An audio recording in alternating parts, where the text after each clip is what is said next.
It's my honor to introduce our distinguished speaker for today's session. So, ladies and gentlemen, our speaker is a Professor 6 at the College of Engineering and Architecture, Camarines Sur Polytechnic Colleges, where he also serves as the director of the Center for Research and Development, and of course, leads the Center for Futures Thinking and Strategic Foresight. His remarkable career reached a milestone po in 2019. At just 30 years old, he became one of the youngest professors accredited by the Philippine Association of State Universities and Colleges. He has made significant contributions to the academic community with numerous peer-reviewed publications and books on engineering mathematics to his name.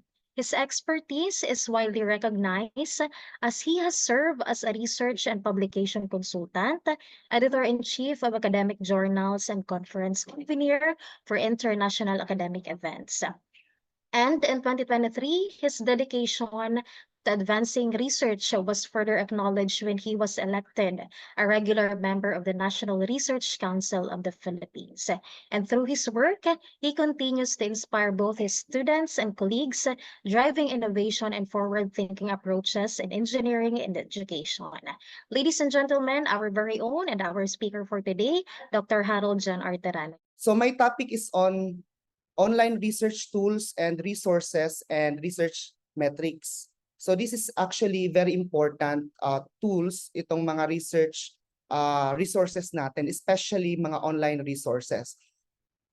Kasi right now, talagang nakadepende na po tayo ngayon sa mga online research tools and resources. Wala na po tayo doon sa time na siguro dati, nung mga 10 or 20 years ago, na pag nagre-research ang isang researcher, pumupunta pa sa library or talagang mga printed journals pa yung ginagamit na mga resources. But now, with the technology, so very, yung pag-conduct ng research natin is very madali na lang. Okay? So, our outline for this topic, so these are the following topics to be discussed. We have the online research databases, reference management tools, writing tools, AI tools, and research metrics. Okay? So research databases are websites in which you can find professional resources. These databases often include scholarly journals, research articles and papers, book excerpts, and other essays. Okay, so there are a lot of research databases on the internet. So nasa sa atin na lang kung ano ba yung mga alam natin. So but I will be discussing several of these databases and tools or resources na important, especially sa ating mga researchers, both of course professional and our students. So what are now the benefits of using research databases? So the first one is reliable resources. So research databases, especially the online databases natin sa mga research, very na siya, reliable na po ang mga resources natin diyan. Kasi nandiyan na po lahat, 'di ba? So you can just search on the sa website nila kung anong, let's say, anong specific research or ano ba yung keyword na lang, di ba? Like for example, ang very common na database na mayroon tayo is yung Google Scholar, di ba? So halos lahat ng research na publish online nandiyan na. So reliable po ang mga research databases natin. Number 2 is regarding citation. So real time ang natin, ang counting of citation. Citation is a measurement of research impact, ba? Magkaiba kasi yung definition ng research productivity and research impact. So I think mamaya on research metric I will be discussing more about citations and research metrics. Okay, accessibility, of course, very accessible na po yan kasi basta may internet ka lang, then you can actually search on different topics, kung anumang topic ang gusto mong i-search, di ba? So, nandyan na po yan sa online. So, what are now the different online research databases? So, number one is the Scopus. Scopus is a database that features literature for a large variety of disciplines. It offers some services for free, but full access to the database requires a subscription. A unique feature of Scopus is that it also ranks journal and authors by their each index, which tracks how many users cite the specific resource.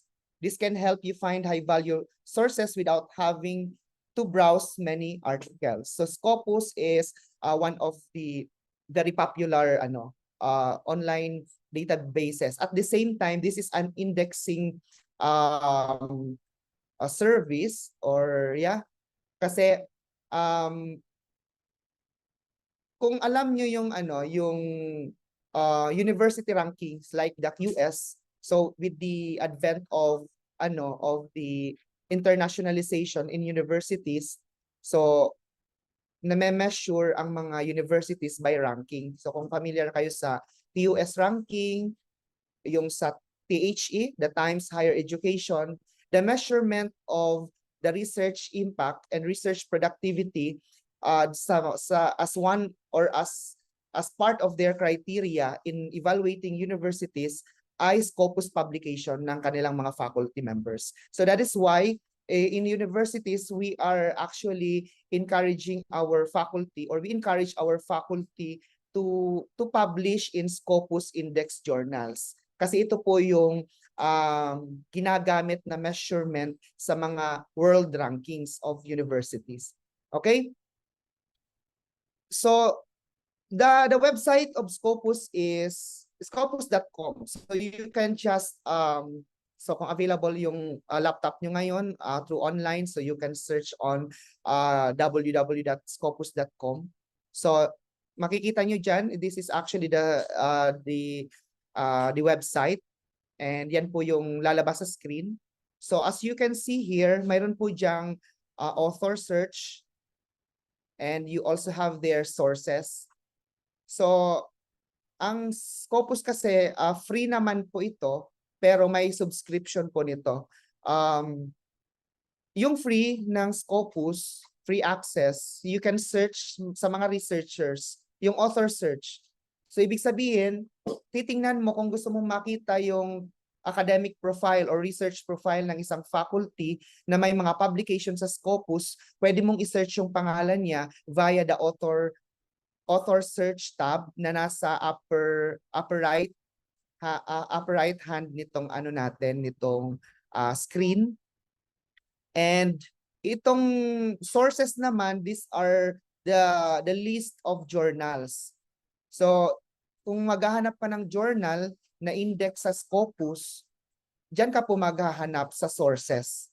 Pag clinic mo yung sources na yan, lalabas po ang isang screen ulit, then you can search doon sa search bar nila nung let's say for example keyword ng journal. For example, ang specialization mo is on, let's say, power engineering. So you can just write power engineering doon sa search tab niya. And then lalabas po lahat ng journal na related sa power engineering, di ba? Or for example, kung ang field mo is in education naman, let's say education, ang education kasi is very broad. So pag sinearch mo yung education, lalabas naman dyan lahat ng journals na related sa education, or yung journal na may pangalan na education, okay? Or yung journal na may word na education, okay? So pwede mo din siyang i-specific, di ba? What specific field naman sa education? Pwede naman yon. Let's say pedagogy, di ba? Or assessment, di ba? So pwede mo siyang i-search. Then lalabas na po dyan lahat ng list, or lahat ng list ng journal na specific doon sa field na yon. Okay? And then pwede mo siyang i-click to see the details.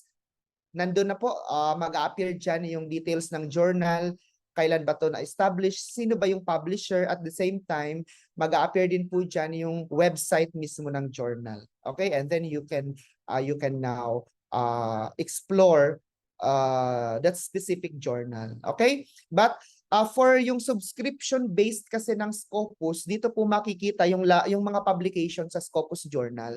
So, hindi po makikita yung mga publication sa Scopus kung naka-free ano ka lang or free free access, di ba? So kailangan meron kang account sa Scopus. May subscription po kasi ito. Some of the institution are nakasubscribe sa Scopus Journal. Okay? Sige. So next we have the Web of Science. So Web of Science is also known as the Web of Knowledge. This is very popular database. As users can infer from its name, it provides resources for science, social science, and humanities disciplines. So Web of Science is also another database of publications of several or of mga research papers. So similar with Scopus, Web of Science is also an indexing body, okay? Indexing body din po siya ng mga journals. So, para maganda yung mga journal na pagpapublishan ninyo ng paper, for example, kung gusto mong mag-publish ng paper, it's either Scopus or Web of Science ang indexing dapat ng journal ninyo. Okay? Kasi itong dalawa na to, ito kasi yung pinaka-popular talaga. And ito yung kilala when it comes to reputability ng mga journal publication. Okay? So kung titingnan mo yung website, so the website is mjl.clarivate.com. Okay? So then pag pinag-search mo po yan ang lalabas, itong window na nakikita nyo sa screen. And then mayroon po ditong search journal na tab. So you can also search sa tab na yan. Ano ba yung mga specific journal na gusto mong makita? Let's say, kagaya ng sa Scopus kanina, pwede kang mag-type dyan ng mga keywords or the name of the journal para makita mo if the journal is indexed in Web of Science. But for viewing the published papers sa Web of Science, kailangan nito ng subscription also. Okay? So ang Web of Science need pa rin ng subscription. Okay?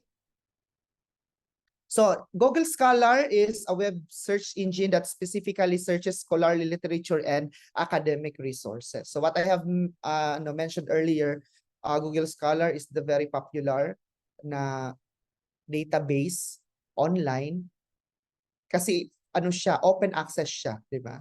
So free siya sa lahat. Pwede kang mag-search, walang limitation. And majority of the journals or majority of the published papers makikita sa Google Scholar. Okay? So yung Google Scholar kasi lahat po ng mga parang wala siyang limitation when it comes to mga nakapasok na mga papers diyan. Unlike yung sa Scopus and Web of Science. Yung Scopus, ang mga nakalagay lang po doon na mga papers are those published sa Scopus journals lang. While sa Web of Science, ganun din yung mga yung mga papers or mga publications na nasa Web of Science are mga index lang sa Web of Science. But in Google Scholar, regardless of the indexing, nandyan yan makikita mo sa Google Scholar. Okay? So, ito po yung website ng Google Scholar. So you can explore the website ng Google Scholar, scholar.google.com, and then lalabas po dyan yung search tab. So it's similar, you can type there the specific keyword ng journal or even keyword ng mga title ng paper. So any keywords pwede mo diyang ipasok and then lalabas po dyan Pag sinearch mo yan, lalabas po lahat ng mga publications na mayroong ganoong keywords. Okay? So that's the Google Scholar. So ito din yung pinaka-common na ginagamit even ng mga researchers, di ba? So nandyan lahat. But yun nga, regardless of the indexing of the paper or of the journal wherein the paper was published, so mag-a-appear po yan sa Scopus ay sa Google Scholar. So hindi po nafi-filter ni Google Scholar kung alin ba dito yung mga Scopus index, alin ba dito yung mga Web of Science index, alin ba dito yung mga predatory journals, di ba? So hindi po siya wala pong feature ganon yung Google Scholar. Basta lahat lang ng mga online na na-publish, so mag-a-appear po siya sa Google Scholar. Okay? So we also have PubMed. PubMed naman is a database for medical and biology resources. So itong PubMed naman ay limited lang po ito sa mga medical and biological fields. This database features abstract, summarizes, and other details about articles and longer bodies of work. It then provides the link to a full text, often in PDF format, for users to reference. This is especially helpful as users can often download or print the PDF version of the resource to annotate or read in a different format. So yan, PubMed is also an online database, pero ang mga naka-save lang po dyan na mga resources are those in the field of medicine or health sciences and biological sciences. So this is also the website of the PubMed. So that is pubmed.ncbi.lmn.nih.gov, or you can just type in the Google, kahit sa Google na lang, google.com, di ba? I-Google mo na lang yung PubMed, then lalabas din po dyan. So yung website or lalabas din dyan yung PubMed. Okay? And then similar ang feature niya. So mayroon po yung search tab wherein you can type in the keywords na gusto mong makita. Either a published paper siya or journal. Okay? So that is for PubMed. So another one we have JSTOR is a free database that features scholarly articles and essays for multiple disciplines. This database prioritizes resources that have more recent publishing dates but has resources that date as far back as 1924. JSTOR is often most useful when you're looking for resources that originate from the United States, as the majority of its articles are US based. So you can also explore this online database, the JSTOR. Free naman po yan of mga papers published in different disciplines. So dito din sa JSTOR, the resources here are mga publications na 1924, mayroon na po silang mga record or mga publication na ganoon or na naka-save sa kanilang database since 1924. And majority here are articles that are US-based. So here also is the website of the JSTOR, jstor.org. So very naman po, user-friendly ang mga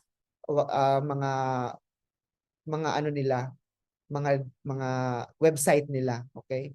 So you can just explore itong JSTOR na yan for your mga research. We also have this ERIC, the Education Resources Information Center. This is a useful source for professional in the academic field. This database features education-based literature. ERIC is a free database that the U.S. Department of Education sponsors to share resources for teachers and other academic professionals. It also has a thesaurus built into the database, which individuals can use while writing their research papers. So this ERIC is also a database, but this database focuses on education-based literatures. Okay, so it's more of mga research along the field of education and other academic professionals. So similarly, this is the website of the ERIC. So that is eric.ed.gov. So same then, you have there the search tab wherein you can explore or you can input specific keywords for your related to your paper. So and then lalabas din dyan lahat ng mga paper along doon sa field na yon na in-input mo or doon sa keyword na ilinagay mo. So we have also the Science Direct. Science Direct is a multidisciplinary database that has thousands of journals and ebooks for individuals to find under their search engine system. This is a free database that allows users to search for article keywords, authors, or even specific journal publications. Science Direct specializes in scientific, medical, and technical research. So this is also a database of this multidisciplinary database. However, majority ng mga papers sa database nito are in the field of science, medical, and technical research. Okay, so yan po yung Science Direct. So you can explore Science Direct via the website at www.sciencedirect.com. So we're in, pwede ka ditong mag-search ng journal article or journal mismo o kaya author. So pwede mo din ditong mag-search. And also, mayroon din itong institutional subscription para ma-access mo yung mga publications na naka-database dito sa Science Direct. Okay? So yan po yan. So we also have the IEEE Explore. So this is the Institute of Electrical and Electronics Engineers, IEEE Explore, which is a database that caters towards engineering and computer science professionals and students. This database offers many different types of resources, including journals, conference papers, essays, books, and articles. IEEE Explore is a free resource with over 1 million items to find and use. So dito po makikita yung mga publications along the field of engineering and computer science. But majority ng mga nakapublish din kasi dito or majority ng mga journals na naka-index sa IEEE are mga those papers na index sa Scopus or Web of Science. Okay? Similar din with the Science Direct kanina na majority talaga ng mga journal papers or mga research paper or research articles na nasa database ng Science Direct and IEEE ay mga index sa Scopus and Web of Science. Yeah, so if you can explore the website of IEEE Explore, so ito po yung makikita nyo dyan. So similar, mayroon din po itong subscription ito kasi pwede mong ma-view dito sa IEEE yung paper. Pero I think lang po siya portion, like abstract lang. Kung gusto mong makita yung buong content ng isang paper, kailangan mayroon kang account. So kailangan nakasubscribe ka dito sa IEEE. Okay? So we also have the EBSCO. So this EBSCO hosts many individual databases for different disciplines such as applied science, humanities, sociology, and business. EBSCO is among the most popular research databases and offers a variety of peer-reviewed and reliable sources. Some of EBSCO's sources are exclusive to the database company, so researchers may prefer this database because of its unique and reputable sources. So another online database is itong EBSCO na yan. So dito, ano din po yan, it covers different fields. So multidisciplinary din po itong EBSCO. So you can also explore the website ng EBSCO at www.ebsco.com. So yan, you can also search specific article or you can input specific keyword which is related to your paper or to your topic kung ano po yung gusto mong makita. Okay? So we also have the Directory of Open Access Journals or the DOAJ is a collection of journal sources that users can access for free. Since its launch in 2003, this database expanded to feature over 16,000 sources. The OAJ is a multidisciplinary database that contains journals and other sources for fields such as technology, medicine, social science, arts, humanities, and all areas of science. So this is also an open source journal database. So you can also explore this database via this website, doaj.org.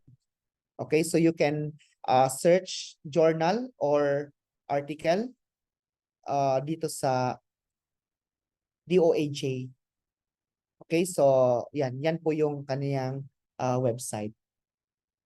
Okay, so those are mga online database ng mga resources natin like mga publications, research articles, essays, books. Okay, so nandun po yan lahat dyan sa online database natin. Okay, so next we have reference management tools. So these are actually mga tools na pwede natin gamitin, especially in referencing and citation. Okay? So reference management software is a software program that simplifies the process of reference management by allowing the users to collect, store, and organize references, insert citations at the appropriate place in the body of the manuscript, and generate a list of references in an appropriate format of bibliographic style. So ang reference management software po is a very helpful tool na pwedeng gamitin natin sa pag-reference, okay, or pag-cite ng mga papers. Kasi, di ba may mga iba-ibang referencing styles na ginagamit, di ba? It depends on the field, di ba? Kapag APA, di ba? So the very common, APA stands for American Psychological Association, di ba? So APA, ginagamit po kasi ang APA commonly sa mga social science, education, I think health science also ginagamit yung APA. But in other fields, iba din po yung ginagamit na format. So may mga format, let's say, ano ba yung mga iba pang referencing styles, IEEE, mayroong MLA, diba? So these are mga referencing styles. So sa mga reference management software naman, pwede mo naman siyang iset kung ano yung mga anong formatting or ano ba yung referencing style na ginagamit sa journal publication. Okay? So in writing paper kasi, of course, kailangan in referencing and citation, dapat tama yung pagkakasulat natin, especially sa formatting. Okay? So ginagamit po ito na mga software na yan. So if you are familiar with the Mendeley, this is a free desktop and web program for managing and sharing research papers, discovering research data, and collaborating online. So ito din po yung website ng Mendeley. So you can explore this reference management software or program. Okay? So another one is yung Zotero. It is a free open source research tool that helps collect and organize scholarly works for teaching, research, and personal study. The tool offers users a variety of ways to store, manage, and cite bibliographic references such as books, journal articles, and websites. So ginagamit din po ito, yung Zotero, in reference management ng ating mga papers. So yan, so this is also the website of the Zotero. So siguro kung you need kasi ng training talaga when it comes to this mga online management software, okay, or the reference management software. Okay, but you can also explore this via their website. Okay, so we have now the writing tools naman. So we start with Grammarly. So I think this is familiar sa inyo, ba? Nakakatulong din ito sa atin when it comes to construction of sentences or paragraphs. So Grammarly helps with grammar, tone, and style improvement. Features include spelling and grammar, punctuation suggestions, tone detector, clarity suggestions, and plagiarism checker. So Grammarly po, ginagamit natin ito for grammar checking. And also, mayroon po kasi nitong free lang, and mayroon ding yung may subscription or may subscription. So may limitation lang kasi pagdating doon sa free access. So may mga limitations lang yon. While kung may naka-premium subscription ka, then ma-maximize mo yung feature ng Grammarly. So mayroon din po diyang plagiarism checker. Okay? So sa Grammarly. So this is the website of the Grammarly, grammarly.com. So mayroong free diyan, sabi diyan, it's free, mayroong free or mayroon din itong subscription sa Grammarly, okay? So ginagamit natin 'yan sa construction, di ba? Grammar checking. So we also have the Turnitin. So if you are familiar with Turnitin, Turnitin is a plagiarism detection software. It checks for similarity by comparing documents against a vast database. Widely used in educational institutions to maintain academic integrity. The features include originality check, similarity reports, grading tools, and feedback studio. So Turnitin is a very common plagiarism detection software. So sa atin sa CSTC, we have Turnitin po. So ang mga research papers na sinasubmit sa office, at the same time the thesis of our students ay irinaran po natin yan sa Turnitin. So nagsicertify yung office namin ng similarity index report nung paper na yon or yung thesis na yon or yung research na yon. Okay? Kaya bago maipablubok ng students ang ating mga ang kanilang mga papers or ang kanilang mga research, mga thesis nila, dumadaan po muna yon sa Turnitin to make sure na we maintain the academic integrity because we have allowable similarity index naman for mga papers natin. So, yan. And also, ang Turnitin ngayon, mayroon na din po siyang AI detection. Okay? Yeah, mayroon na din siya. Nakikita na din po kung sa paper mo, ilan ba yung mga AI generated content, di ba? So, mayroon na din po yan. So, nakikita po sa report sa Turnitin kung yung paper mo ay mga AI generated. If you are so familiar with mga mga AI ngayon, mga AI tools, mamaya madidiscuss natin yon. Especially yung pinaka-common, the ChatGPT, di ba? So, ginagamit na talaga siya.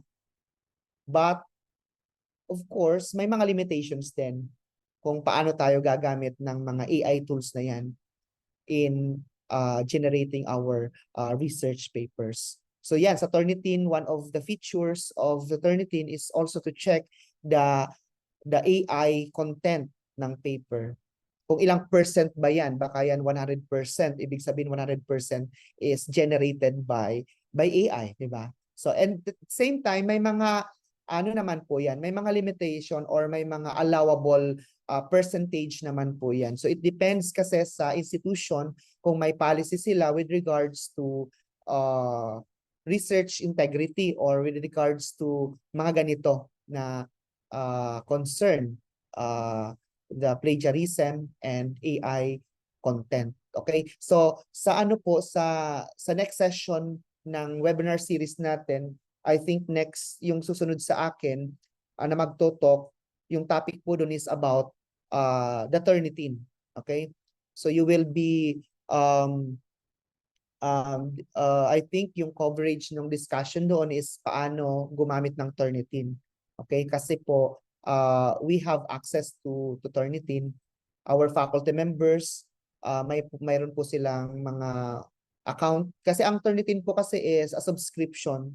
So, ang binabayaran po ng school is around 600 to 700,000 per year for 1,000 users. So, yun po yung binabayaran ng school para sa ating Turnitin. Okay?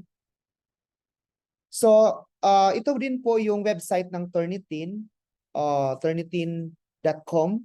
And then, yeah, kailangan may account ka. So, yung account kasi is naka-subscription po kasi ito. Okay? So, kaya sa kami dito sa office, kami yung administrator ng Turnitin, then ginagawaan namin ng mga Turnitin accounts yung aming mga faculty members and yung sa students, I think binibagyan din, especially yung mga nag-TTCs. Sa grad school, students namin, they are actually paying subscription fees every sem, kaya they are also allowed or they are given access to Turnitin. Okay? So these are now the AI tools. So very common na po ngayon sa atin yung mga AI tools. Ang dami-dami na po niyan, di ba? So di na natin mapamilyar yung karamihan, di ba? Kasi ang dami nang nagsisilabasan ng mga AI tools.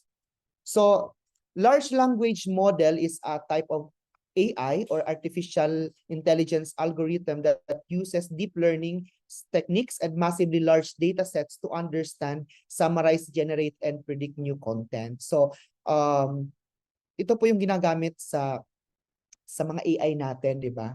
So, very powerful na kasi yung mga AI tools. Kahit anong, especially yung mga generative AI na kung saan, like the ChatGPT, na parang magtatanong ka na lang sa kanya, di ba? And then sasagutan naman ng ChatGPT. Pwede kang magpagawa ng research paper, di ba? So yun yung mga yun yung mga features ng mga AI tools na yan. But of course, these AI tools are helpful, but of course, sa side natin as researchers, we should adhere pa rin to the ethical consideration in using these mga AI tools. So, kailangan we are also responsible in using AI. Okay? So, kasi at the end, babalik din yun sa atin kasi, for example, dinaya mo yung nagpagawa, majority ng content ng paper mo ay AI generated, di ba? So, at the end, makikita naman yan. Diba? So we have a lot of mga detection softwares for AI. So mga AI detection like yung sabi ko nga sa inyo kanina, Turnitin, nadi-detect na din po nila yung mga AI content. So yun. So kaya I think we have to be responsible in using this AI. Though helpful po talaga ito. So hindi naman natin may pagbabawal talaga, di ba? But kailangan na lang natin itong i-adapt, and of course, yun pa rin, palaging i-consider natin yung ethical consideration when using this AI.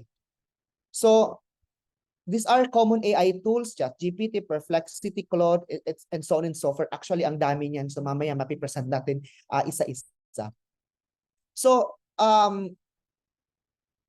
what are now the application of this AI, specifically ChatGPT in writing research article? So in our research in 2023, we have the following findings on the use of ChatGPT. Pero ngayon, very powerful na kasi yung ChatGPT, diba? And other AI, ang dami na nagsisilabasan. So initial idea generation. ChatGPT is an effective tool for idea generation, brainstorming, and outlining research topic, because you can actually command ChatGPT to provide you, let's say, idea, or provide you list of topics, or let's say even title, di ba? Pwede mo siyang utusan, di ba? Ang ChatGPT. Okay? So pwede siyang gamitin as a basis. Di ba? For example, you have a certain focus. Let's say gusto mong pag-aralan ng isang kung anumang topic na yon, then pwede mong i-command yung ChatGPT na to create mga possible titles along this topic, di ba? So ganyan po yan. Initial idea generation. So yan po yung pinaka unang pwedeng gawin ni ChatGPT in writing research. Introduction. ChatGPT can generate an introduction without a formal problem statement and research gap. Besides, the introduction part is entirely hypothetical without any references. So, pwede mo din pagawin si ChatGPT ng buong introduction, di ba? So, let's say, for example, write an introduction along this topic, or write an introduction with this title, di ba? So, pwede yan gawin ni ChatGPT. But, the introduction na pwedeng ma-generate ni ChatGPT is hypothetical. Hypothetical lang siya without any references. But yun nga, we can have guide, or we can have assistance on crafting our research. But yun nga, still palagi natin iisipin, or palagi natin titingnan yung responsible use ng mga AI tools, kasi helpful talaga siya in writing research, but of course may mga limitations din tayo. Another, literature review. ChatGPT can summarize and compile the literature into a literature review without emphasizing, synthesizing, and coherence. ChatGPT cannot develop a story based on existing literature. Second, if a researcher instructs ChatGPT to compose a literature review, it generates fictitious and hypothetical in-text citation and references. So that's actually dati. Pwede mong pagawin ang ChatGPT ng literature review. Okay? Pero dati, kung titingnan mo, mayroon naman siyang mga binibigay na mga references or citation, but kung i-check mo yung mga citations na yon, some of these are mga fictitious. Yung iba na mga parang combination ng for example, may author naman na ganito talaga, pero iba naman yung paper. Pero ngayon, sa mga new versions ng mga AI na yan, like the ChatGPT, nakakapag-create na po sila ng mga let's say literature review, or yung part baga nung yung sa RRL, di ba? Yung review of literature, related literature, nakakapag create siya, or pwede siyang gumawa with citations na siya na tama yung mga citations. Okay, so that's how powerful na ang mga AI tools natin ngayon sa online. Okay, so just recently, nakita ko yung post ng UP Digital Transformation. Mayroon po silang posting about these free AI tools. So sabi nila 20 plus free AI tools every researcher should know, o, di ba? So dapat alam daw natin ito. Okay, so tingnan natin itong mga AI tools na na-present nila. So kinuha ko lang po ito based on their uploaded or based on their postings sa social media. So you can actually explore this mga AI tools. Combinations na po ito ng mga reference management resources or mga online resources and mga AI or yung tinatawag nating mga generative AI. Okay? ResearchRabbit.ai. So pwede mo you can actually explore this. So ano ba yung uses ng ResearchRabbit.ai? Literature search, including abstracts and full text, literature review, and visualization. So, parang ano din po siya, parang Google Scholar na kung saan you can search mga literatures. Limitations, limited database on books and other articles, then potential biases, not all sources are freely available. Okay, so yan po yung uses and limitation po ng AI na yan, yung researchrabbit.ai. Okay, mendeley.com. So, na ano ko na to kanina, na i-present ko na din ito. This is a reference management, source citation, and annotation. So, these are the uses of Mendeley. Anong limitations niya? Navigation issues and limited customization options. Okay, so yan po yung sa Mendeley. Okay, so here we have the Google Scholar, scholar.google.com. So I already presented Google Scholar. So ang uses dito, advanced reference searching including peer-reviewed journals, conference proceedings, thesis, books, and source citation.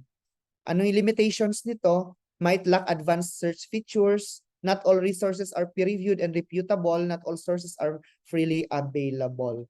Okay, so sabi dito, ito nga yung sinabi ko kanina sa Google Scholar na the resources sa database ng Google Scholar are combinations of mga peer-reviewed and mga hindi mga peer-reviewed articles.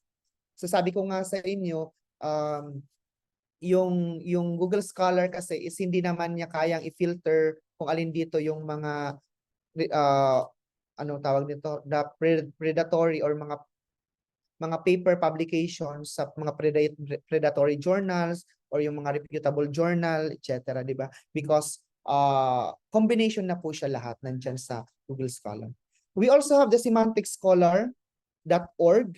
So parang ano din siya, parang Google Scholar, online database din po ito in searching literature including journals, abstract, and related papers. Another use is summarizing content and of course citation, source citation. So what are now the limitations? So limited understanding of context of research, limited database on less known journals, potential biases, and not all sources are freely available. So similar with Google Scholar, hindi naman po kasi lahat ng nandun are freely available.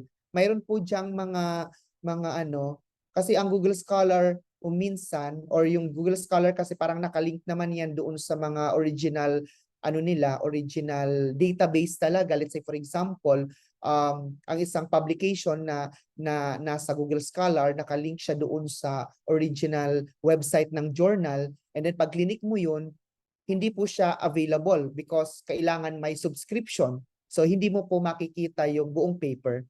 Okay, so yun po yung mga limitations din niya. Like similar with the semanticscholar.org. Okay, next we have Copy AI. So the website is copy.ai. Anong uses niya? Writing inspiration and editing. So pwede siya for parang ano din siya, editing. So you can actually parang Grammarly din siguro ito, yung Copy AI. Limitation of often lagging, might lack depth, critical thinking, originality, and the author's unique voice, and requires fact-checking. So this is also similar to ChatGPT, Perplexity, di ba? So ito po yung parang kausap mo na sila, di ba?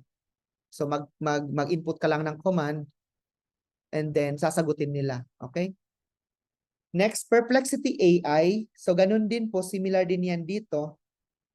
So the uses are writing, research, source citation, creative content generation. Limitations might lack originality, potential biases, can lose nuance, context of queries, requires human oversight, and of course, fact-checking. Because sabi ko nga kanina, may mga instances na or like yung present ko kanina sa ChatGPT na pwede mo siyang pagawin ng isang literature review with citations, but some of the citations there are mga fictitious. Okay? Pero ngayon nga, because of grabe na yung development or grabe na yung development nitong mga AI na ito, kung minsan mga tama na talaga yung mga citations na binibigay nila. But still, of course, you need to fact check pa rin yung mga binibigay niyang mga details because this AI are just our guide, di ba? And makakatulong lang sa atin ito when writing our paper. Summarize the tech. Uses nito ay summarizing YouTube video content. Di ba? So ibig sabihin, ang file mo dyan ay naka-video na, pero nasa YouTube video. So you can pwede mong ipasummarize yung content ng isang video na nasa YouTube kasi ang kailangan lang nito is the URL ng nung video na yon sa YouTube. Pag in-input mo yan doon, then pwede niya po siyang i-summarize ng summarize that text. When I tried this, actually, hindi po siya gumagana doon sa kailangan yung video sa YouTube mayroong yung subtitle ba yun, no? Yung may subtitles or may mga po siya. Pero yung mga video na walang ganoon, hindi po siya. I don't know lang kung may mga higher version niyan na kahit walang ganoon, walang mga subtitle, pwede niyang ma-summarize yung content ng isang video sa YouTube. Limitations, can lose accuracy of the content kasi siguro mayroon siyang mga hindi mababasa, limited customization options, and only supports English. Okay, so yan po yung limitation niya. Another, we have the PaperTyper.net. PaperTyper.net. Okay, so uses nito, writing inspiration, grammar checking, plagiarism checking, and source citation. Limitations might lack depth, critical thinking, and the author's unique voice, requires fact-checking, and premium features. So mayroon po itong subscription sa premium subscription nitong PaperTyper na yan na AI. Okay? Okay, next we have the Grammarly.com. So na-discuss ko na dito kanina. Editing, grammar checking, and proofreading. Mayroon din siya doon sa premium feature niya yung mga plagiarism detection also. And limitations, struggles with complex or nuanced context, might remove or not fully capture the writer's voice and style, might not be proficient in non-standard English languages, and of course, premium features. We also have the Killbot.com. Itong Killbot naman po, common din ito na ginagamit in writing, grammar checking, and paraphrasing. So, itong Killbot is nagagamit din po ito when you want to paraphrase content of a paper, di ba? So, the limitations can lose nuanced context of text, struggles with generating creative ideas, and of course, we have premium features din ito kasi may mga limitations din po yung features pag nasa free. ang account mo sa Killbot. Okay? Next, we have wordtune.com. Uses naman nito ay editing, grammar checking, translation. Limitation can lose nuance, context of sentences, premium features also, and requires fact checking. ProWritingAid.com uses is editing. Ito yung mga uses niya. Editing, grammar checking, and plagiarism checking. And the limitations are can lose nuance, context of sentences, and premium features. Okay, so you can further explore these mga AI tools na yan. Copilot.microsoft.com also, the uses are writing, data analysis, and summarizing content. So limitations are requires human oversight to ensure quality and relevance of content, can lose nuance, context of prompts, and premium features. We also have the Cactus.ai. The uses are writing assistant, source citation, math problem solving, grammar checking, editing. Limitations might lack depth, critical thinking, and the author's unique voice, requires fact checking and premium features. We also have the consensus.app. The uses are research, summarizing content, source citation, requires human check, oversight, and fact checking. As limitation, struggles with complex or nuanced contents or context and topics and premium features. ChatGPT, the very common. Ito yung karamihan gumagamit nitong ChatGPT. Writing, these are the uses now: writing, copy editing, coding, mathematical reasoning, writing Excel formulas, making graphs and charts. The limitations are highly sensitive to the specific wording of prompts or queries, only aggregates information from the internet. It struggles with complex or nuanced context, premium features, and requires fact checking. Okay, so yan po yung kanyang uses and limitations. We also have the Claude AI and the Gemini. So Claude AI naman, ganun din, research, summarizing content, co-generating, or generation, reasoning, creative content, generation. Limitations might lack latest information, potential biases, premium features, and struggles with nuance, context or queries. Gemini.google.com naman, yung Gemini, uses research, coding, image to text transcription, translation, creative writing, basic problem solving. Okay, limitations can lose nuance, context of text, struggles with generating creative ideas, premium features, and requires fact checking. We also have the Author.ai. So uses are recording, transcription, note-taking. So ginagamit din po ito for transcribing, di ba? Or yung from audio, di ba? Kino-convert into sentences or words. So uses niyan, yan, recording, transcription, and note-taking. So similar din po siya sa Open AI, okay? Or audiopen.ai. So anong limitations po nito are halos similar, requires stable internet connection, is crucial, sensitive to mispronunciations, heavy accents, background noise, and limited language support. And of course, my premium features din po yung Author.ai. So similar with audiopen.ai. We also have this Fireflies.ai. The uses are recording, transcription, note-taking, summarizing content. Halos similar din po siya previously doon sa AudioPen, saka yung saka doon po sa Author.ai. Requires stable internet connection as limitation, sensitive to mispronunciation, heavy accents, background noise, premium features also, and security and privacy. PDF.ai, the uses are research, extracting information, and summarizing content. So dito naman sa PDF AI, parang ano po siya, ang i-upload mo lang doon is naka-PDF file, and then pwede mong ipasummarize yung content.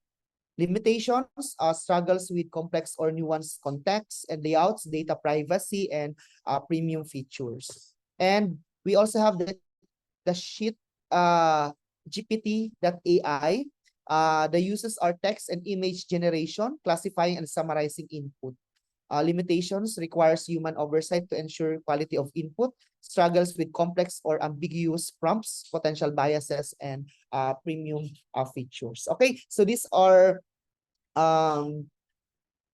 the AI tools based on the based on UP doon sa posting nila, so you can just explore this AI kung kaya nyo po itong explore itong lahat na yan. Okay? Okay, so yun po yung sa AI tools natin in research. Next, we have now research metrics. Okay, research metrics aim to quantify and monitor the importance of published research.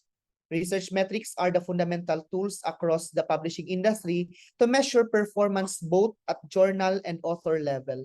Decision makers who are interested in research performance may consider using citation metric, also known as bibliometrics, to gain insights into the performance of articles, authors, publications, and institutions. So itong metrics or research metrics, ito po yung measurement ng performance ng paper, performance ng researcher, performance ng journal, or performance ng institution. Okay, so na-measure po, may mga different measurement po kung saan siya pwedeng i-measure para ma-determine yung performance ng isang research. Research metrics is a quantitative analysis of scientific and scholarly research outputs and their impacts. Research metrics include a variety of measures and statistical tools or methods for assessing the quality and broader impact of scientific and scholarly research, as well as to track researcher impact.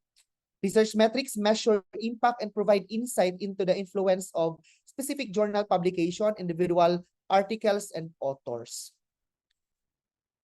So what are the different metrics? We have the journal metrics such as impact factor, help track citation patterns within the journal, and determine which journals are highly cited. So ito pong journal metrics po, measure po ito in terms of impact factor and I think cite factor. So magkaiba kasing indexing body, magkakaiba din yung measurement nila ng metric. Like for example, kung sa Web of Science yan, impact factor ang tawag. Pero kapag nasa nasa Scopus, ang tawag niyan ay cite score ata yung tawag, if I'm not mistaken. But the journal metrics is actually a measurement of the performance of a certain journal. So kung mataas yung kung mataas yung impact factor ng journal, ibig sabihin maganda yung journal. Mataas yung mga nagsasite sa kanya. Or marami yung nagsasite doon sa mga nakapublish sa journal na yan. Okay? Next, we have the author metrics naman. Measure the impact and productivity of a researcher. So this pertain now to the measurement of author's performance. Okay? Or the impact or the productivity of a certain researcher. So sa author metrics naman, ang measurement commonly na ginagawa po dito or nakikita is yung tinatawag na citation. Okay? Mayroon pong citations, mayroon pong H-index, I-10 index. So mamaya madidiscuss natin yan. So there is a difference kasi between productivity and impact of researcher, of a researcher, or let's say productivity and impact of a research. Pag sinabi nating productivity, this pertains to the number of publication of an author, of a certain author. Okay? For example, mayroon siyang 10 publications. So, ibig sabihin, that's the research productivity. Diba? It pertains to the number of research publication. While impact pertains to the number of citation. So ibig sabihin, pwede pala na yung isang researcher or yung isang author, may research productivity siya pero wala siyang research impact. Kasi kung lahat publication lang yung paper mo, walang citation, ibig sabihin walang impact. Kasi citation is a measurement of impact. Okay? So kahit ang dami-dami ng publication mo, kung wala ka namang citation, ibig pong sabihin walang impact yung research mo. Ibig sabihin hindi po na-acknowledge yung paper mo ng ibang authors, kaya hindi sinasite. Okay? Article metrics naman or citation tracking is used to determine if an article, books, journal, or particular author has been cited by another work. Altmetrics help researchers measure their impact from papers, datasets, website, blog posts, and more. Okay? So, citation metrics or the bibliometrics. This analyzes the number of times other researchers refer to or cite a given publication within scholarly publishing.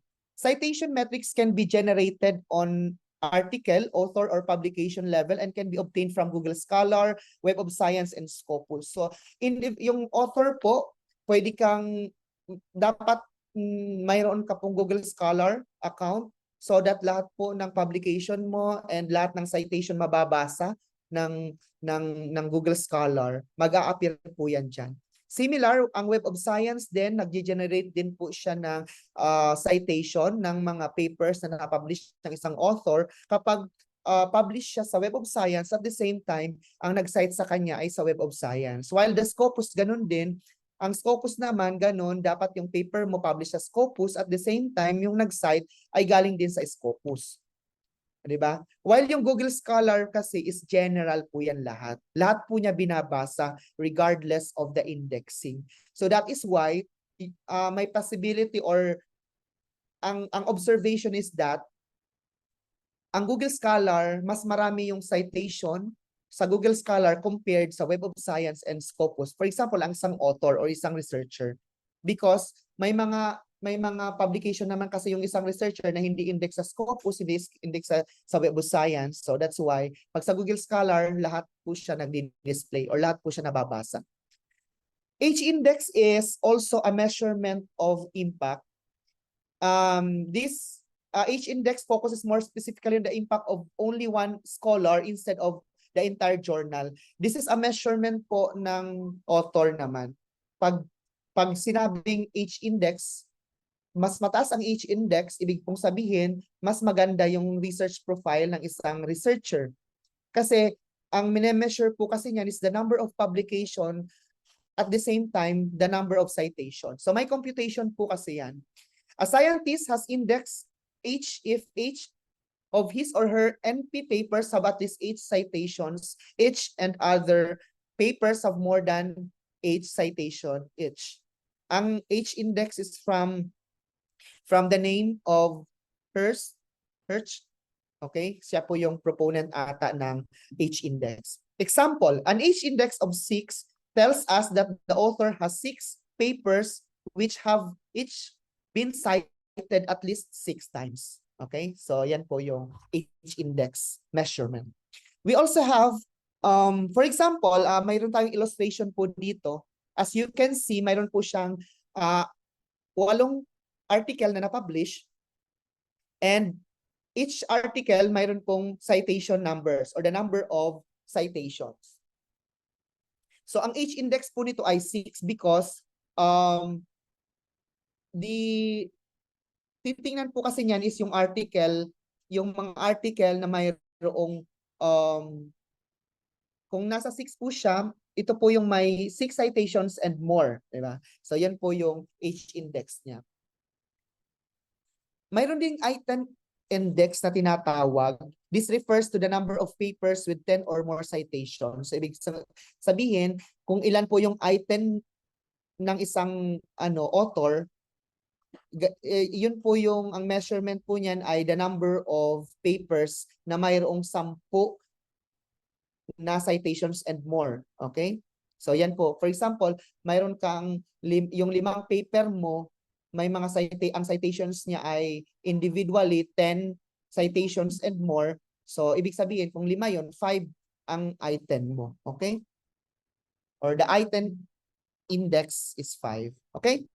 Okay, so as you can see, kinuha ko lang yung ano ko, yung sa profile ko to illustrate now the number of citation each index and item index based on the Google Scholar. As you can see here, sa right side, the upper right, mayroon po diyan nakalagay na citations.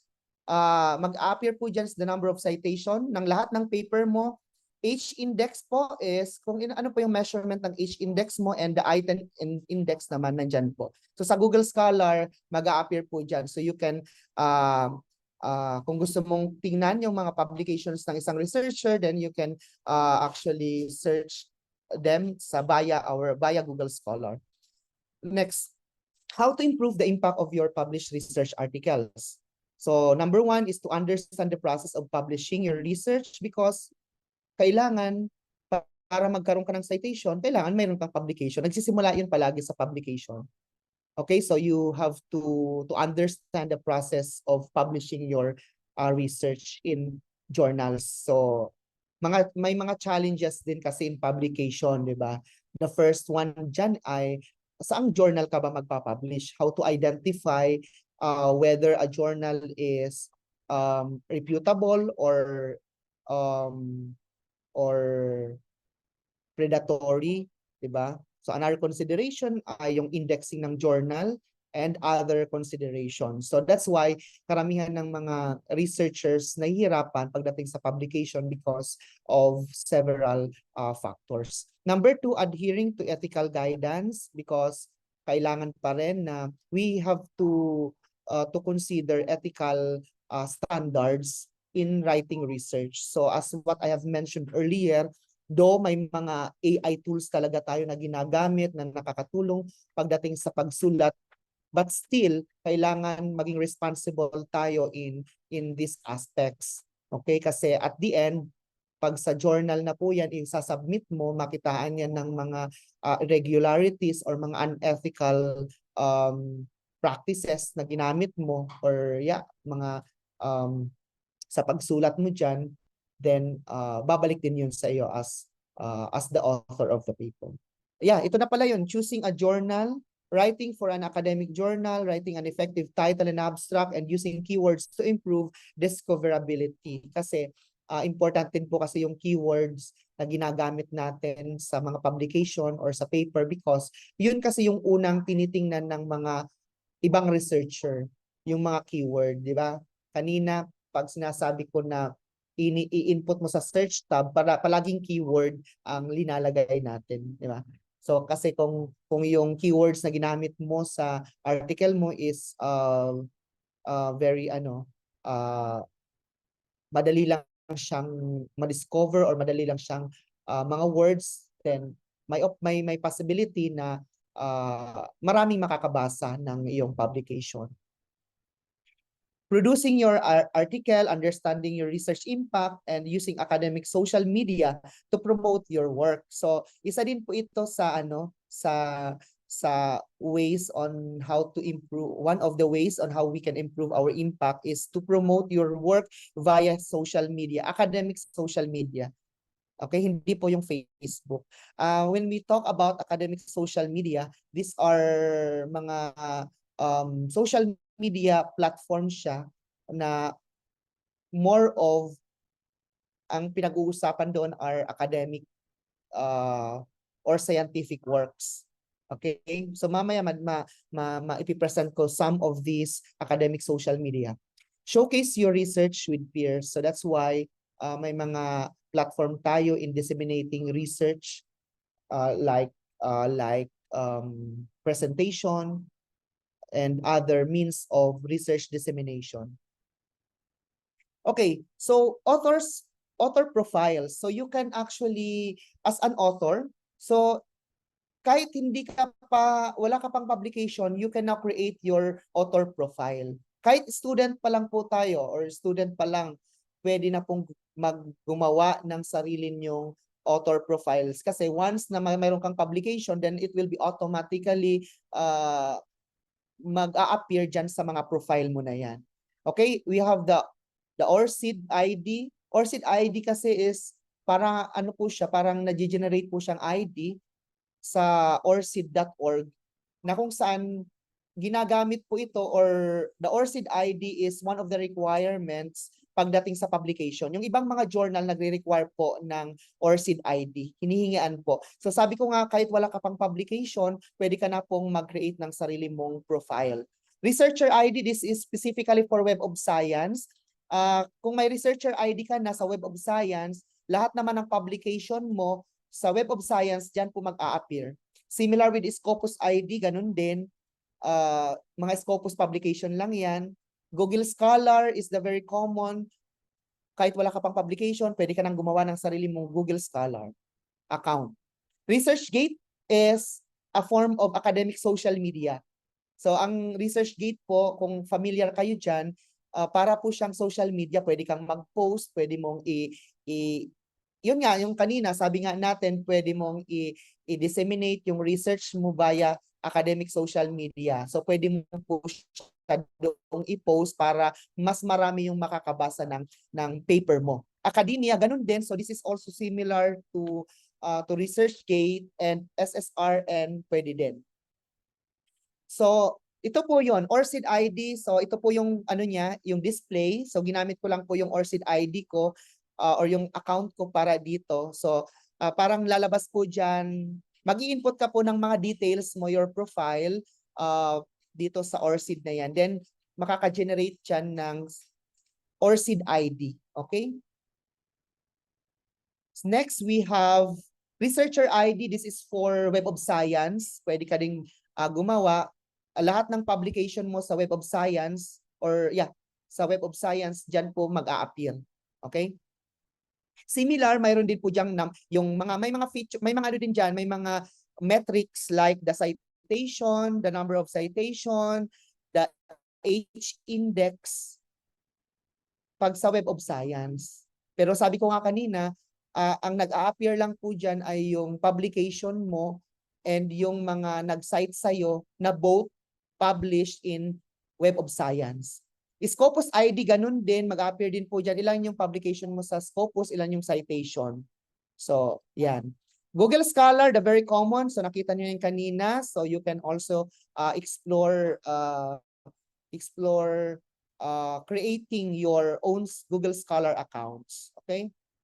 And ResearchGate, so para po siyang social media nga po ito, para ano po siya, academic social media. So pwede po siyang ilagay yung mga research mo. Pwede mo diyang i-upload yung mga research works mo para mas marami yung makakabasa. Parang mayroon din diyang parang mga followers din para sila yung nakakabasa ng mga nakapost dyan sa ResearchGate. And academia, so another one also is academia. So pwede ka din gumawa dito ng profile sa academia. Okay, and SSRN is also another platform na kung saan pwede ka po ditong mag-publish ng mga papers kahit hindi peer-reviewed, kahit nga yung buong paper mo sa thesis mo or dissertation mo or capstone mo, pwede mong i-upload dyan. So pero yun nga, pag in-upload mo dyan, pwede na siyang ma-cite din ng other authors. Okay? So yung SSRN. Okay, so that's the end of my presentation. So I think kung may tanong, so we are open for any questions or clarification. So let us now start with our Q&A. Any question from our participants? So you may submit po your questions or your comments through the chat box, or you may request to speak by unmuting po your microphone. Okay, sir. We have here coming from Sir Mark Philip Paderan. How do we increase the index of a researcher? Is it more of citation or Scopus publication? Okay. So yung every ano po kasi sir, yung like the Scopus, the Google Scholar, Scopus or Web of Science, mayroon po silang individual measurement ng H-index and citation. Pero yung Google Scholar kasi is the very common, 'di ba? Kasi lahat po ng publication, citation mo, regardless of indexing, mag-a-appear po talaga sa Google Scholar. That is why mas marami talaga yung sa Google Scholar na H-index or citation, 'di ba? Pero yung ano kasi yung Web of Science and Scopus automatically nag-generate din yan. So similar with the Google Scholar. But sa question mo po sir, how do we increase the H-index of a researcher? Is it more citation or Scopus publication? So yung H-index po sir, nakadepende po kasi yun doon sa number of citation and the number of publication. So ibig sabihin, wala kasi tayong control sir pagdating sa citation, di ba? Hindi natin wala tayong way na pwedeng gawin as a researcher paano matataasan yung citation natin kasi hindi natin control yun. Depende kung sino yung magsasite sa atin, di ba? So but kailangan lang kasi na mas mataas talaga yung citation. Hindi lang kasi dapat mataas yung citation sa isang paper. Dapat multiple papers na na-publish mo, dapat matataas yung citation para tumaas yung H-index. Kasi nakadepende po kasi yung H-index sa number of citation and the publication mismo. So, wag lang mag-focus sa isang paper na mas marami yung citation, pero kung ang ibang paper mga walang citation, so mababa din yung H-index. So, dapat marami yung publication mo na may marami siyang citation. Okay? So, but yun nga, in Google Scholar kasi yun talaga yung pinaka-common na ginagamit. Like for example if you are applying for membership sa mga organization like the National Research Council of the Philippines, we know that NRCP is one of the most prestigious organization when it comes to research. Ang rini-require sa kanila if you are applying for regular membership ay yung H-index. Mayroon po silang minimum H-index na rin-require for you to be upgraded to a regular membership. Kasi sa NRCP naman, nag-i-start naman talaga siya sa associate membership. Similar sa associate membership po, may requirement din para maging member ka.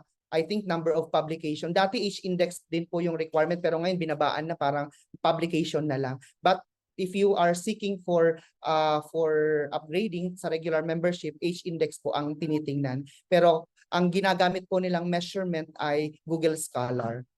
So yun po yun. Thank you, Sir Mark, for the question po. Thank you, Mabalot. From ano to si sir? From UMAC. Di ba sir? University of Yes, Makati. University of Makati. Okay. Hi sir. Sige So, po. May tanong pa po. Are there any questions po or comments from the participants? This is from Easy po, sir. How do you ensure the credibility and reliability of the online resources you recommend? Okay.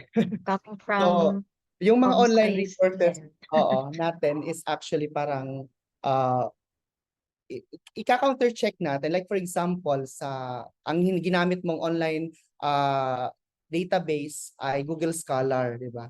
So, of course, yung Google Scholar naman, i-display niya lahat, di ba, ng mga publication related sa field na yon.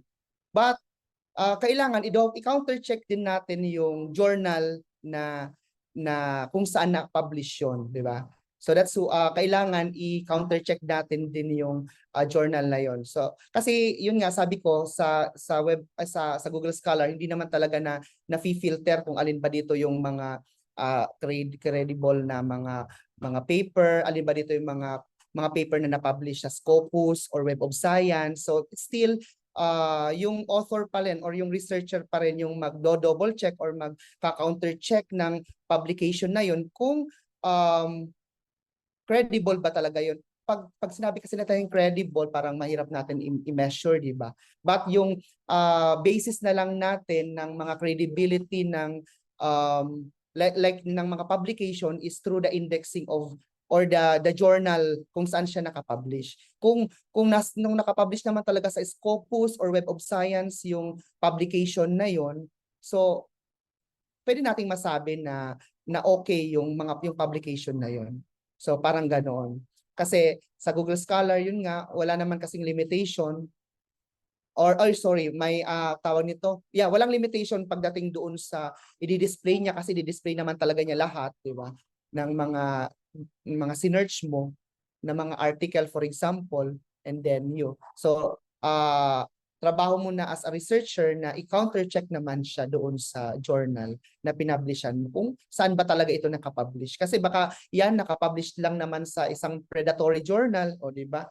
So, you need to still counter check the original source ng paper na yon na nakita mo sa Google Scholar. Okay, this is from Mary to Bill, sir. Paano po natin malalaman if predatory po?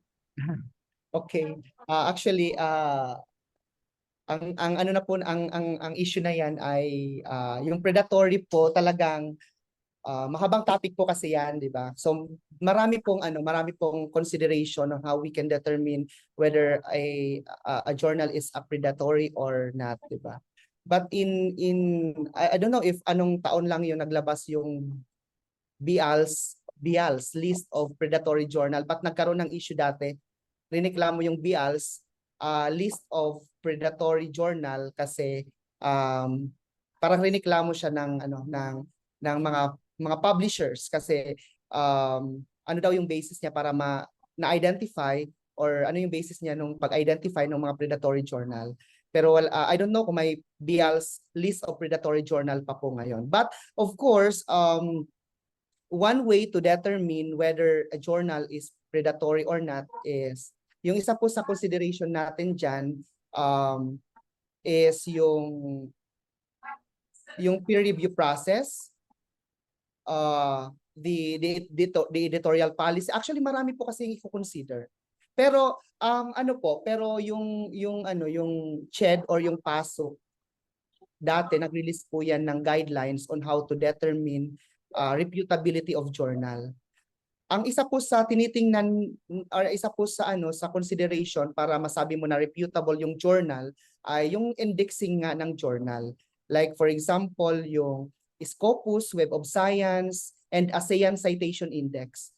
Yung yung PASOK or CHED, ang kino-consider lang po nilang indexing ng journal when it comes sa mga points pagdating sa SUP leveling or even sa personal ng faculty pagdating sa mga promotion. Ang kino-consider lang talaga yung tatlo: Scopus, Web of Science, and ASEAN Citation Index. So kung magpapublish ka po doon sa mga indexing bodies na yon, okay? But marami namang journal na pwede mong publishan na hindi index doon sa mga journals na yon, na Scopus, Web of Science, or ASEAN Citation Index. So ang isa po sa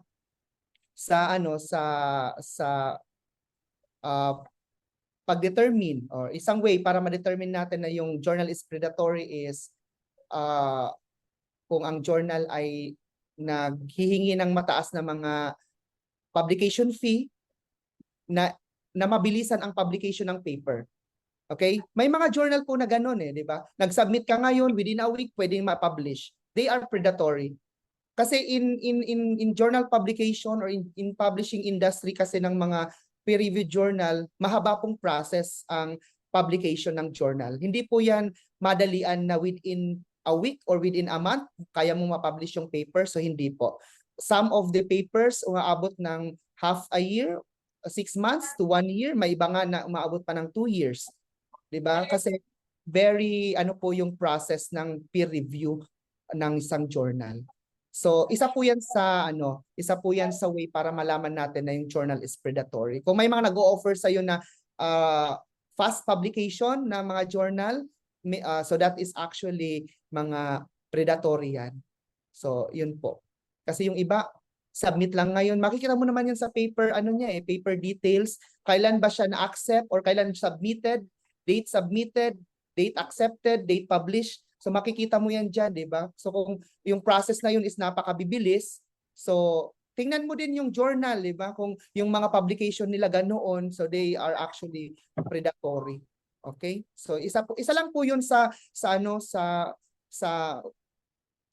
ano natin, sa way para ma-determine natin na predatory. But there are other ways pa na para ma-determine natin na predatory yung mga journal. Okay? So but for the meantime, yun na muna po yung consider in identifying kung saan ka magpa-publish na journal.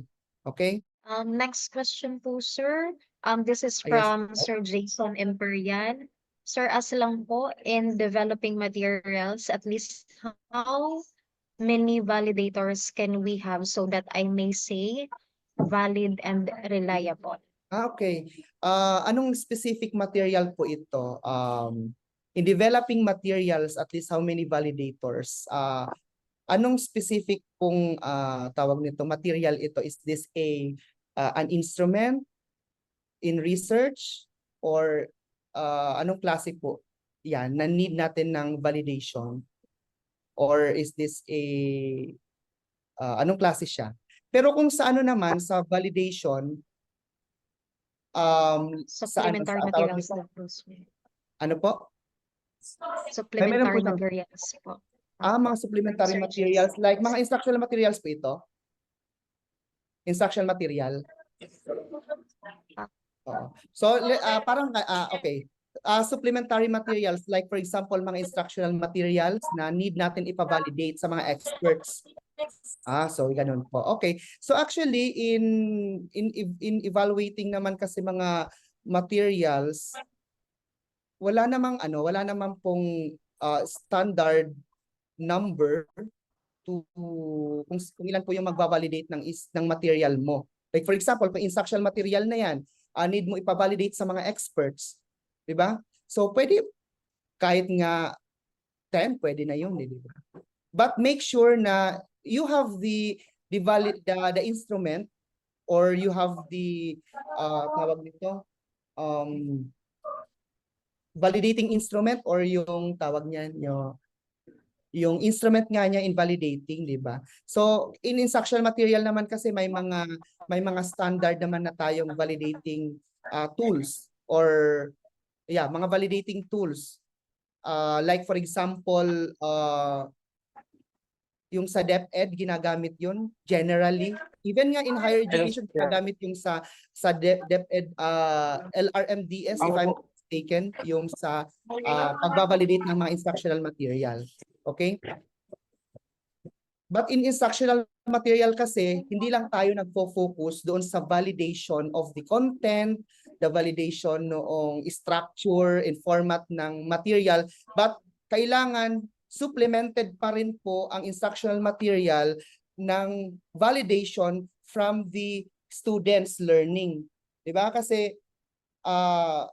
isa po sa isa sa observation na nakikita ko sa mga instructional materials ay parang ipapavalidate lang nila via questionnaire, di ba? Parang ganun lang, to determine lang the acceptability along the following aspect, like the content, etc., di ba? But hindi nila naisasama yung effectiveness ng material na yon sa students' learning. So isa yun sa pinaka-importante na dapat i-tackle, kasi yung validation kasi ng true instrument is madali lang naman yun, di ba? Parang hindi masyadong reliable yung results para dyan. Mas reliable kung i-test mo yan sa students, i-test mo yan to determine the effectiveness of your instructional material or yung supplementary materials in teaching learning. So ganun po siya. May tanong pa po or may additional question po si Sir Jason? No, sir, coming from EC again po. Okay. Okay. Paper?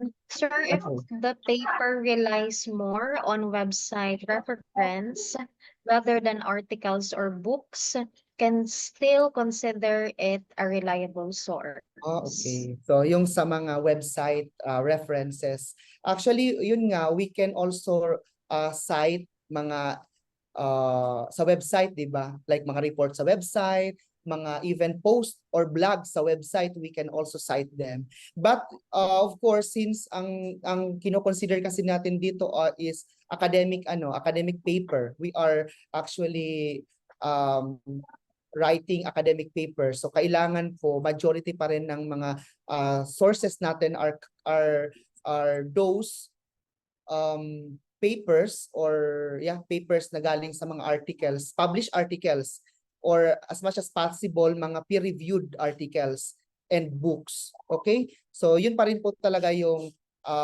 mga very reliable. Though mga okay naman po yung mga sources na yon, na even mga commentaries nga pwede mo siyang i-cite, 'di ba? Even mga reports sa dyaryo pwede ding i-cite, 'di ba?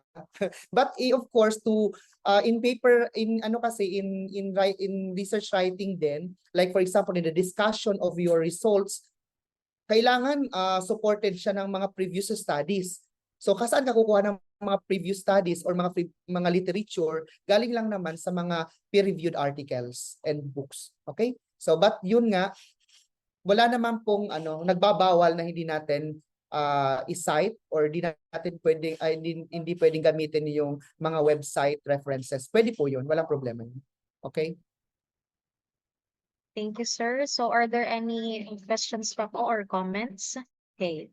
May nagpapatanong lang po, are there specific tools you recommend for collaboration among researchers? Collaboration among researchers. Collaboration, anong ibig pong sabihin? Ngayon po we are encouraging actually collaboration, 'di ba? Or co-authorship sa research. Kasi po mas sabi daw dati kasi parang nasanay tayo na mas maganda yung paper kung solo ka lang. Kasi pagdating kasi sa mga evaluation, let's say for example promotion ng faculty, mabubuo niya or sa kanya lang yung buong points, di ba? But ngayon, we are actually encouraging collaboration sa research. Okay. Sige. Like, pwede daw po makinig-collaborate daw sa international authors. Yes, opo. So, we can collaborate sa mga international authors. Marami na din pa akong research publication na may collaboration ako with other international authors. So we are encouraging actually yung collaboration and co-authorship. Kasi even in mga university rankings, they are talagang parang isa ito sa criteria yung collaboration or co-authorship. So ang tanong po dito, are there specific tools you recommend for collaboration among researchers? Like pwede daw po makipag-collaborate daw sa international? Yes, po. So kailangan lang mayroon tayong kilala, di ba, sa international arena. One of the ways so we can have networking with other authors ay yung yung nagpipresent tayo ng mga research sa international conferences. Isa po yan sa way kasi ang audience natin sa mga international conferences are different authors then from other institutions nationally or locally and abroad. So kaya kung may mga nakikinig doon na interested sa isa topic mo, so they can approach you, or ikaw kung mayroon kang interest naman doon sa topic na present ng isang author, you can approach him or her for a collaboration. So ganun lang po yung mga ways on how we can collaborate. Wala naman pong specific tools na pwede nating gamitin, but it's through networking. Okay, through networking. Ako nga na nakakausap or yung mga kakilala ko na mga authors from other institution na kung minsan na-invite pa nga namin na mag-speaker sa mga international conference namin is nakilala ko lang yun through email, di ba? Parang ganon. Or may mga research na need kong interested ako sa, let's say may publication siya, interested ako sa publication niya, then i-contact ko siya via email, then mag-uusap na kami. So ganun lang po, that's through networking. So yan lang po yung ways on how we can enhance further collaboration with other authors. Okay, next question, sir. This is about Turnitin po. So Alternative. the CSPC library offers access for students. Kung nag-offer Turnitin daw po sila Opo, yung yung Turnitin po, sa amin po yon. We are the administrator of the Turnitin account ng CSPC, and based on our policy, we are faculty members are given access to Turnitin. Yung based on our policy, only the regular faculty ang binibigyan po namin ng account sa Turnitin, and ina-allow din namin yung COS provided ng yung COS ay may approved research sa research office. And also, yung mga students na nagtitesis, they have the access sa Turnitin because nagbabayad po sila niyan, and yung graduate school students po natin, binibigyan din po natin ng account sa Turnitin kasi nagbabayad din po sila ng Turnitin fee sa kanilang assessment sa grad school. So with that po, thank you, Sir Harold. Pero yung library po, Opo. ang mga ino-offer po nilang mga subscription ay yung mga journals, so journal subscription. Mayroon po silang ganun sa library. So you can just visit the library kung ano po yung mga subscription po nila sa mga journals. Parang nakasubscribe po sila sa Philippine e-journals, sa kalimutan ko pa po yung ibang subscription po nila. So you can just approach the library kasi mayroon po silang mga ganoon na mga free access sa mga online journals. Is there any other questions po and comments from our participants? Okay, so if there are no additional questions, I guess we conclude the Q&A session for today's topic. So once again, thank you very much to our speaker for today and also our director for Center for Research and Development, Dr. Harold Jan Arterano. And we hope, of course, this session has been informative and valuable to all our participants.